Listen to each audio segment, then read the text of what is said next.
warra hajjii deeme yaadadha hajjii dhaqanii maal godhan innaan ni xawaafaa jiru jenna xawaafuu bira ala dhaqxanu maaltu jira kaabaatu jira kaabaa eenyu tolchee Ibraahimii fi Ismaa'eel tolchanii sana qofa miti warri xawaafa godhee hajjii irratti ala argitanu ala xawaafa fixee salaatu barbaada bakka tokko irratti bakka kamisin maqaama Ibraahim jedhamti Ibraahim kaabaa tolchanii dhaabbatanii ilaalan sirriitti hin dalagamoo sirriitti hin dalagne akka rabbiin jaallachiisutti hin dalagamoo hin dalagne jedhanii dhaabbatan fattakhizuu maqaama Ibraahim musallaa bakka Ibraahim dhaabbate sana bakka salaataa godhadhaa jedhe lama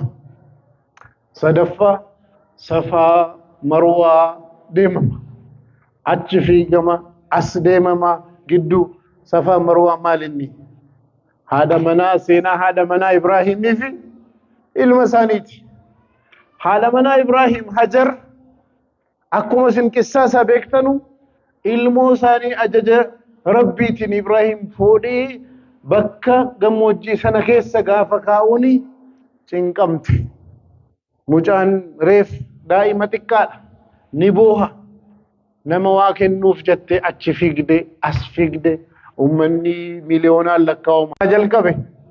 kan biraa dhaqa ummata dila sana hundaan rabbi maal godha jamaraata darbadhaa jedha dhakaa darbadhaa gaafa dhakaa darbachuu bira deemtan maalinni ammas seenaadhuma Ibraahim manaamaan rabbiin ilmoo kee gorra'e jedhee ajajee fuudhanii gorra'uudhaaf yeroo deemanu shayxaanni nama fakkaatee dhufe manaaman taane abjuun taane argitee ilmoo kee gorra'ini jedhee duukaa deemennaan dhagaa fuudhanii itti darbatan deemasii shayxaana jedhe ummata kana guutuutiin darbadhaa jennaan ummanni achi deemu hundinuu dhagaa darbata amma gaafa laaltan hundinuu ibaadaadha nuuf ajaja rabbii ajaja nabiyyi sallallahu alaihi wasallam guutuudha garummoo maal yaadannoo Ibraahimiif maatii Ibraahim maal irraa ka'e Ibraahim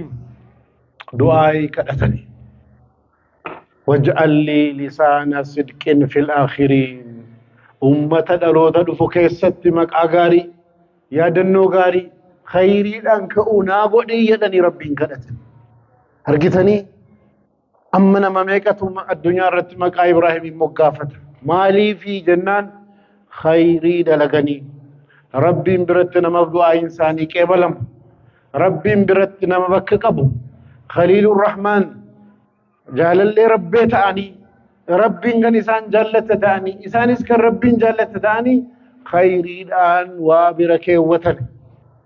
dargaggummaarraan kaaseeman qissaa isin beektan irratti